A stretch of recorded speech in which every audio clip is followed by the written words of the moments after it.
joining me today. Today's presentation is going to have a question and answer, and also it is very interactive. So please use the chat box so that we can learn more about each other. And I hope you enjoy today's presentation. Thank you so much.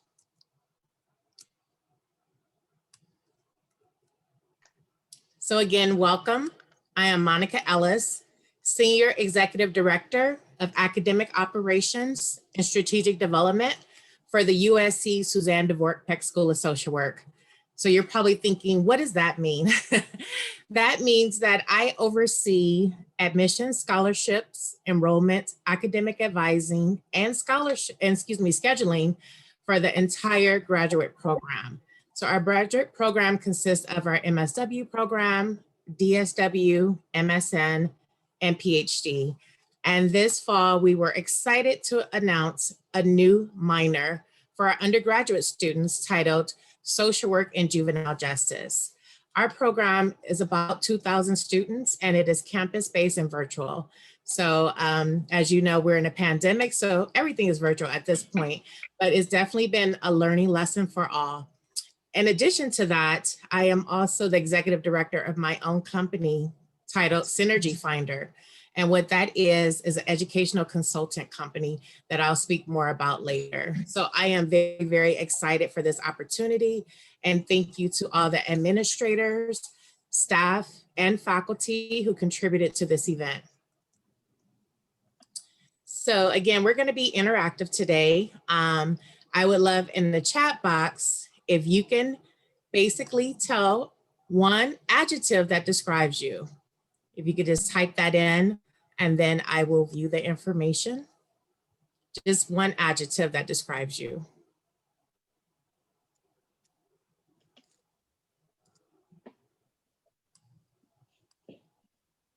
Helpful, observative. Okay, powerful. I love it. Advocate. I love it. So we got some future social workers maybe here. I love it. Caring. Yes, that is important, especially in today's society and every day. Yes.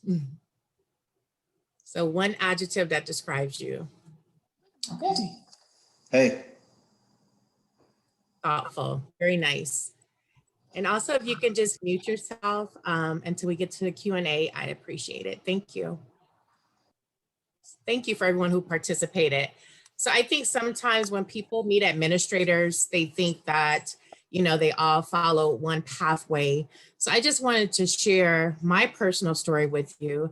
And then hopefully that will motivate some or just provide some answers to those who may be considering a career in academia. So my story. So I'm originally from Cleveland, Ohio. I was born and raised here. I was raised by a single parent mother. And actually my mom went back to college after she had me. And so I know like many of you, you're probably balancing work and family life. So definitely I saw the struggles that she had to overcome and the importance of education. When I was 12 years old, she decided to relocate to Los Angeles, California. And that definitely was eye-opening coming from the Midwest. We had very limited resources, but the school systems in Cleveland was pretty good. When I was very young, they were teaching me Spanish in elementary school. But then when I came to California, I was so, you know, where it's more diverse, Spanish would be taught to me, you know, in high school. So very different culturally, but I definitely contribute a lot of my values to the Midwest, but I am definitely excited and a California resident. So with that, we met a number of people who became our extended family. Also during my adolescence, unfortunately, I witnessed domestic violence with a childhood friend. And that definitely, you know, changed my life like it would for anyone else. And so with that, you know, as many of us, we create guards and walls to protect ourselves. If you can mute yourself, thank you. And so I think that's always a part of our story. And our story is important because the story makes us who we are today. And so I think it's always important to acknowledge the things that we have endured and been through, and so that we know how to move forth in a productive way in society. So also with that, I am a product of LA Unified School District. So I definitely am grateful for that experience. And by going to a high school that is pretty much diverse, but not really, it was in an area that was working middle class. So I definitely had the opportunity to experience different groups of people and the difference between race and class that also contributed to my well-being and also my development as an adult. Once I graduated from high school, I actually went to a private university. And then, the realness set in of being an African American woman at a predominantly white institution, where a lot of people came from affluent backgrounds. And that was not my story. So a lot of times I found myself in different situations where either I had to be the spokesperson for my group, or certain things were said out of context, or just, stereotypes. Some people asked if I played basketball and things of that nature, but what I was always told is that you bend, but you don't break. And so with that, I was able to graduate in 4 years with a lot of support that I'll talk more about. And now I'm proud to say that I am definitely a graduate with my master's degree, and also a published author and business owner. So as we think about diversity should be celebrated. And so with that, I would love, if you don't mind, in the chat box to say where you were born, and then also where you currently reside, because I think that contributes to our story. So again, just a quick chat, if you can just in the chat box indicate where you were born, city, state, and then also where you currently reside. Because for some of us, we were born in Los Angeles and we still live in Los Angeles. Some of us, it's a different story. And that all contributes to the person that we are, and that contributes to our story. So I'll take a moment while I review the chats. Okay, so we have a lot of people from Los Angeles, so you definitely understand what I'm saying. Okay, Idaho. Okay, New York. Okay, I definitely love the East Coast. Okay, San Dimas. Okay, so we have a lot of Southern California people. That's great, because you understand what I'm saying when I say LA Unified School District. San Diego. Okay. One thing I was surprised about the age of the jurors.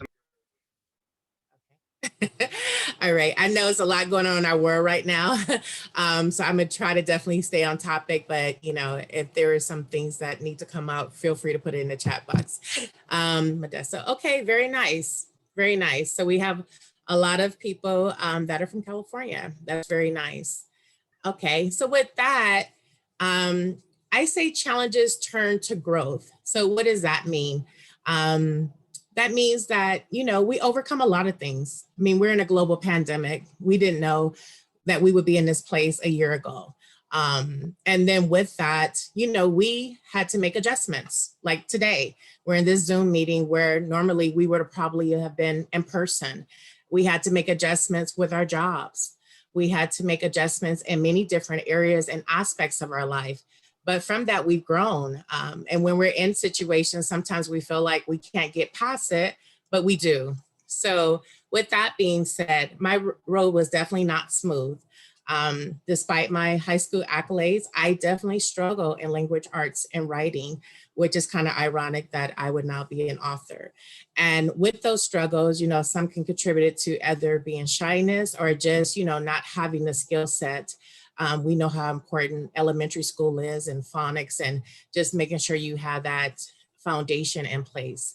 So at the time, I know I'm dating myself, but as far as, the SAT, when it was more on the 1600 scale, I struggle with language arts. And so I did not come from a background where I could pay, $1,000 for test prep courses. So I actually taught myself how to improve my vocabulary skills. And so by doing so, I improved by 100 points. And that really showed me something. That showed me with time and determination that you can do anything. You know, only thing that's a limitation for you is sometimes yourself. Now, we're not going to say that they're not societal factors, but there are a lot of things that we can do for ourselves. And then also if we have support, and sometimes support is not just your immediate family or your friends, but support can come in many different ways. Hopefully there's no issues with my internet. So with that being said, as a child, I wanted to become a pediatrician. And again, you know, I was born many years ago, probably older than most of you, probably the age of your parents. But as a child, you know, I was kind of instructed or guided that, you know, you want to be a doctor or a lawyer, and whether or not that was your calling. And so once I did take my first biology class in college, then I realized that actually this is not for me and this is not my calling. But it really was a life changer because, again, you know, I am a freshman in college and I'm pre-med. So if biology is not my calling or the medical profession, then what am I going to do? And that was huge for me because my life had been laid out and it had this structure. So now I had to figure out what was the plan B. And so I kept with my psychology major, and then I decided that I just need to graduate because I have to take care of myself, you know, and it was important that I had the finances to do so. And so with that being said, I actually had a very good friend of mine who introduced me to education. So before I go into that, again, I definitely want this to be interactive and I love everyone's responses. I just want you to think about a time that you could reflect upon, obviously not for the chat box, but when things didn't go as planned and how you made those adjustments and the lessons learned. Because I think that that's important that we reflect upon that and look at the positives from that. If you did not have, if things went as planned, then you wouldn't have had to come up with a different plan or make modifications. And sometimes those modifications takes us down another road that we would have not pursued. And it could be even greater road, you know, to your happiness. So just take a moment to think about that when things did not go as planned and how you made those adjustments and how those around you supported you and the lessons that you learned.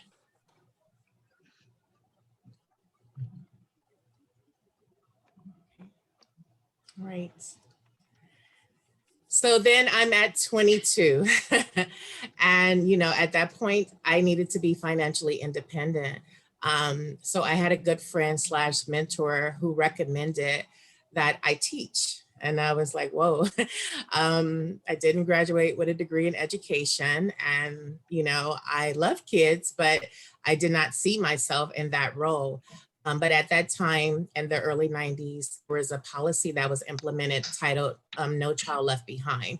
So basically, K through third, they decided that they should do class size reduction, meaning that they would reduce classes from 30 to 20 students. So at a very young age, I was placed in a classroom of a local school district that I won't name. And I were given 20 students. And so I was given students, a roster, and a whistle. And I was also a rover teacher. And for those who don't know, it's meaning that when we had a track system and basically you didn't have a permanent classroom, so you had to move each month when the other track was off, and then you would use their classroom. When I tell you that was my most challenging job, but the greatest achievement of my life to date, I learned so much because I was everything plus a teacher. And as a third grade teacher, I actually had to teach every single subject. And I had to teach phonics and handwriting, and they were beautiful children. And I learned a lot. And unfortunately, some of those children had been through things that I hadn't even been through in my 20s. So I saw a lot. I saw a lot of different households. I saw a lot of different family structures. I saw the importance of social workers. I saw the importance of people being caregivers. Because again, I was everything from a nurse, nutritionist, law enforcement, therapist, mother, I should say surrogate mother, and I was a teacher. And it taught me a lot. It taught me a lot about life. It taught me a lot about the educational system. It taught me how important it is to have a strong foundation, and that will carry you out. Because as many of us know, middle school and high school teachers have like anywhere from 120 to 160 students. So it's hard to give that individual attention. But I was able to allow my creative side, which is poetry and music, to come into play. And so that made me happy. And it also provided a nice balance and the routine of learning for the students, to keeping them innovative and also just keeping their attention, which is difficult during these times and even then. So while teaching, I connected with a young lady who was a singer-songwriter, and we taught at the same school district and at the same school. And I actually recorded some songs with her. So the purpose in sharing that is that, even though I was going to this profession that was not ideal or something that I thought I wanted to do, I enjoyed it and I learned a lot. And from that, I actually met someone who had another interest or a hobby that was similar to mine. So again, you never know about the road and the road that you take, which could lead to your ultimate happiness, but it was not the road that you thought you would ever travel or desire. And so after many years of writing, we were able to get some of our songs placed in the Rostrum Records drip catalog. For some of you who may not know what this is or what I'm speaking of, it's basically people write songs and then there are singers who are signed who would actually review the songs and maybe even re-record the songs, and that you would hear them on the radio or on their streaming platform. So that was one of my accomplishments, and that is still something I'm passionate about today. But at one point I decided that teaching was not my calling. A lot of it was based on the credentials that were needed, and I just knew that I would probably work better with the older population. And so I became an undergraduate advisor at a local college. And that provided me with a lot of fulfillment in my life, because I knew the type of advisor that I would like to have had as an undergrad, and the importance of an advisor. And I know many of you on this call are students, advisors. So you know the importance that the advisor is just as important as the instructor, if not more important, because they are really helping you maneuver whether you need to be full-time or part-time, what classes are going to meet your needs, what are the required courses, really just taking that personal touch with you. And that provided me with a lot of fulfillment, as I stated, because it's important. It's important to have support. And if there is no other takeaway from this presentation is, knowing your support system, and that it may not be the traditional support system, but if someone is there willing to help you as you explore life and career aspirations, then you definitely treat them with value, because it is important. It is important that we don't have to maneuver through this life by ourselves, and that we have someone who can provide us with their wherewithal and things that I would have never known. For example, some people don't know that you can get your PhD for free, because that is a graduate degree, and it's very selective, the application process. But these are just some tips that you wouldn't know from the other side of the desk. So that was definitely one of my greatest accomplishments. And also it was definitely a growth for me personally, because a lot of my students were similar in age at that time. So professional boundaries, we all know about those. We've all read about that. So, definitely at that time, it was important, or always important, to set professional boundaries in any type of profession, because you want to make sure that you're displaying yourself in a professional manner, and that you're using the ethic values that comes with that profession. In addition, while I was working at the university, I returned because they had tuition remission. So I returned to graduate school and I secured my master's in communication for free. So that's another benefit that some people don't know about, is when you work at certain institutions, you can actually get your degree for free or a reduction of the cost. And, education is very expensive. And so if that's something that you wish to pursue, then maybe once you complete your studies that you may want to look at, careers in education, even if it's just to get your, a degree for free or at a fraction of a cost. So with that being said, again, we're going to go back to the chat box and just thinking about, how do you define strength? If you want to chat and say a sentence of how you define it, or if you just want to think to yourself, how do you define strength? And, let's think outside the box, because to me, strength is you woke up this morning and you prepared yourself for this presentation, or strength is, you had a great morning and you're still here today.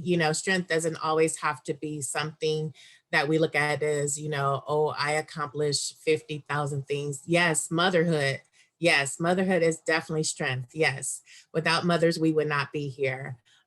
Strength is also, yes, ability to ask for help. I love that. Strength and vulnerability definitely go hand in hand. Perseverance, yes. Your feelings, yes.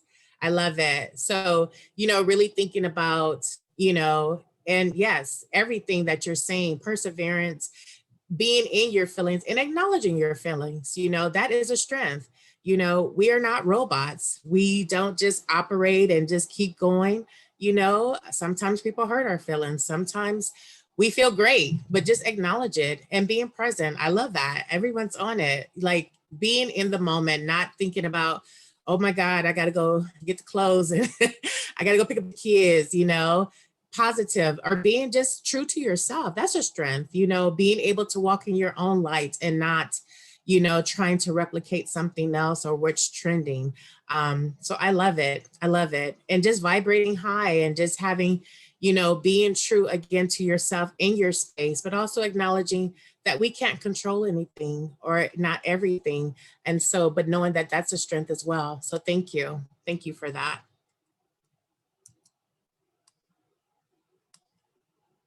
So Synergy Finder. So Synergy Finder is a company that I started a couple of years ago. I felt like a number of my friends had high schoolers who would land up on my doorstep at, in the 12th grade. And they would say, Monica, can you help them get into college? And so I would smile. But then I would think, like, you've known me since the child was born.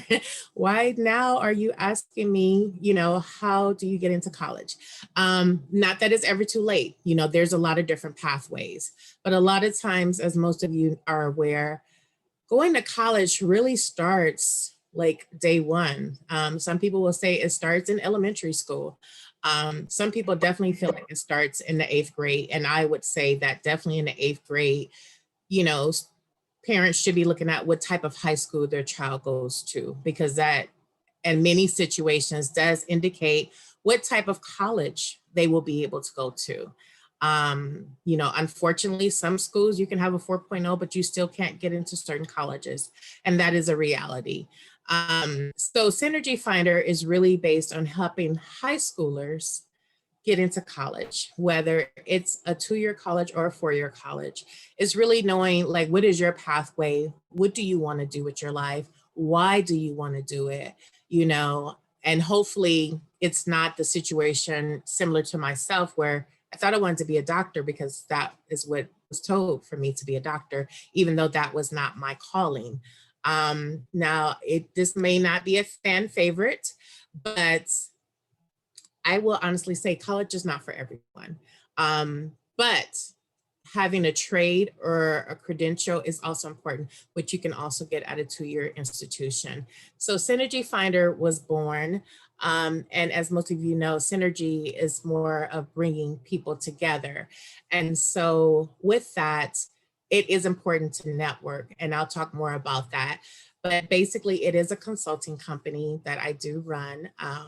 And I do wear many hats, as you probably already figured out. And it was born out of a sports docuseries because I also worked with student athletes and the importance of education for student athletes. So it was a Plan B series, and it was acknowledged by the Los Angeles Urban League. And so the Plan B series is the importance of education for student athletes. But this series is not about student athletes, so I won't go down that rabbit hole, but it's definitely one of my accomplishments that I'm very proud of. And at the end of the day, education is important. And that is something no one could ever take away from you. But how you do it and the ways you need to do it, there's many different roads to success.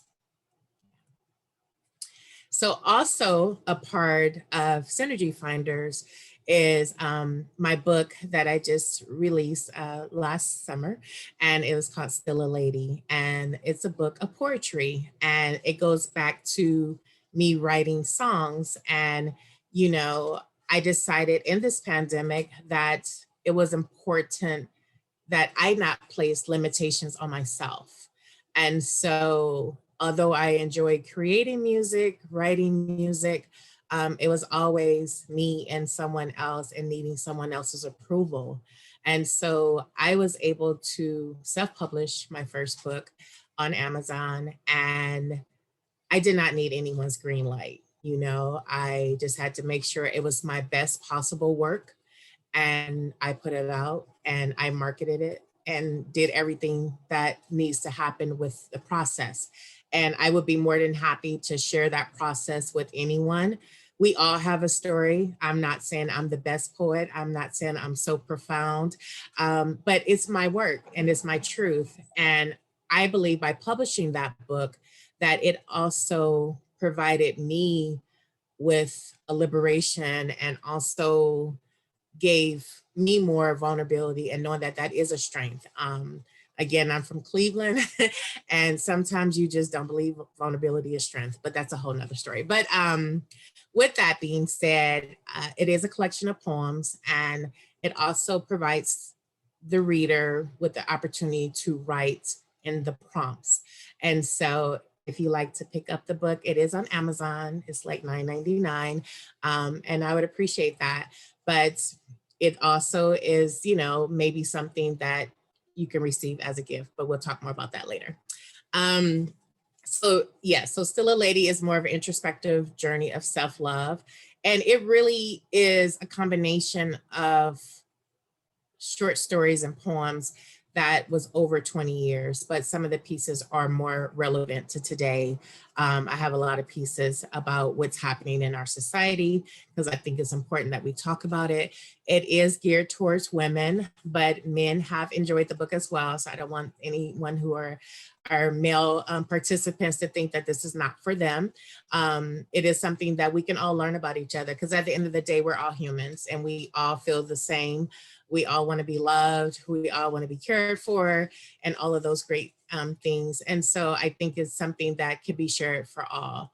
And it has helped me by actually publishing it and just receiving everyone's feedback. So I'm open also to book clubs, virtual sessions or whatever. So thank you for that.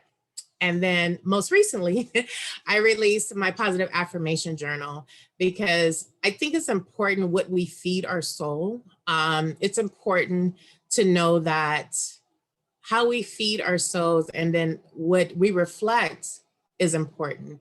When someone's talked about being in their feelings and being in that moment. So it's basically positive affirmations that you would read is about 30 of them. And then, you know, at your own pace, of course. And then it also gives you the opportunity to respond to it. And it's something about journaling and just self-help and, you know, therapeutical. And then you can look back, you know, and say, this is how I felt at this time and why, and you can see your own growth.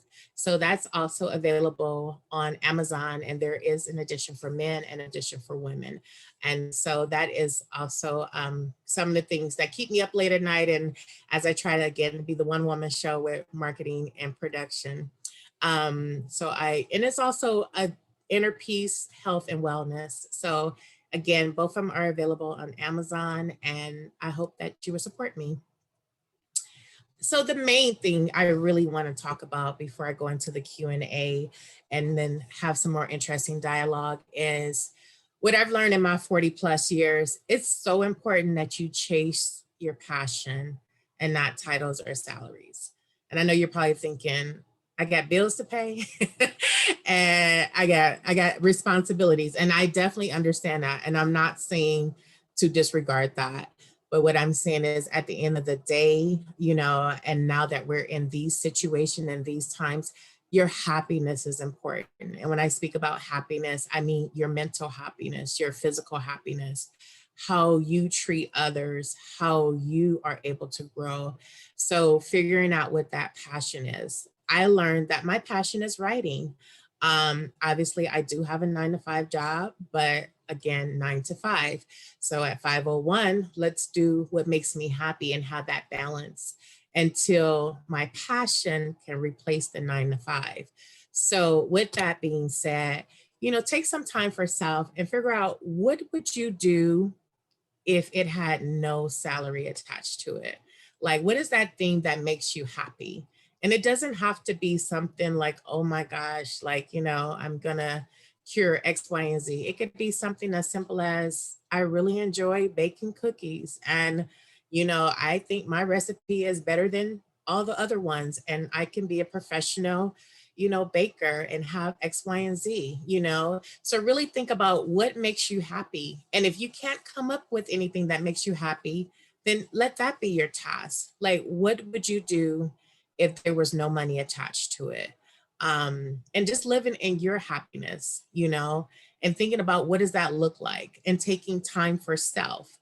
A lot of times we are so many things to so many people, you know, we're mothers, we're daughters, we're sisters, you know, we're caretakers, we're the best friend of the of XXX, you know, we do so many things, you know, we have 5,000 jobs, you know, but what are you doing for yourself? Because remember, you cannot pour from an empty glass.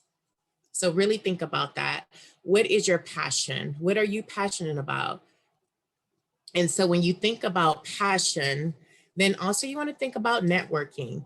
Um, a lot of people say you go to college to network. At 18, I had no clue what that even meant. Like, what is networking? Like, what? I just go to class and I just need to graduate, you know, but really thinking about networking. And when I say networking, sometimes I go back and speak at my local high school. You know, I talked to the young lady who made want to be a fashion designer. And I said, okay, that's great.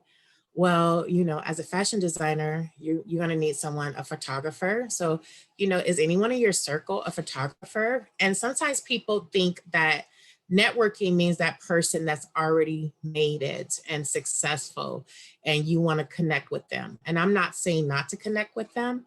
I think that's a good aspiration, but sometimes you want people that's on the ground level like you are and trying to make that happen. And then quote unquote, you both can grind together and trying to make that occur. So networking is really just making sure your circle that you work with professionally, and it also can be personal, but you know, do you have the same interests? Do you have the same goals? Are they supporting you in the way that you need to be supported? Because that is very important, like your support system. And again, your support system may not look the traditional way. Your support system could be someone 20 years your senior because they've already experienced this in life and they could talk about their experience. Your support system could be someone that's younger than you. Maybe they are more versed in technology or social media and you need that person, you know. So really thinking outside the box, thinking about what this person can do and what you can do for them. And I think that's one thing that a lot of people forget. It's not just about what someone can do for you, but what do you bring to the table? You know, think about it like Thanksgiving. No one can just come just empty handed. You got to bring something. You got to bring a cup, a bowl, or something, you know. So think about that when you think about networking. And I think we need to teach the younger generations about that who are not as, you know, socially active, you know, who are so tied into their phones and social media, like human interaction, when we are safe to have human interaction again, like really think about that and look at your circle. So, and what's that dream profession? Again, what would you do if no money was attached to it? And then think about what type of credentials you need, what type of degrees, what type of training. Is there an opportunity for you to work for someone to be an apprentice? You know, is there an opportunity? Can you Google everything? You know, is there an e-class that's for free? What does that really look like? You know, I am a firm believer that everything is a business. In all aspects.